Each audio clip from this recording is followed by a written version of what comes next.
How to get free Temu gifts without inviting friends. Hey everybody, welcome back to our YouTube channel. In today's video, I'm going to show you if it's possible or not to earn gifts without having to invite your friends. So without any further delay, let us jump right into the process.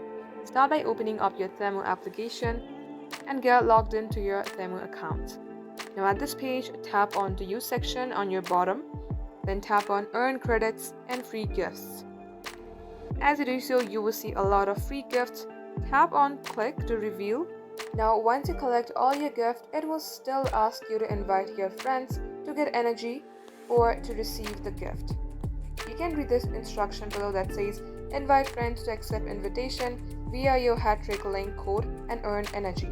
Use that energy to collect item cards in the hat trick game, and once you collect all 3 item cards, you can claim 3 free gifts together.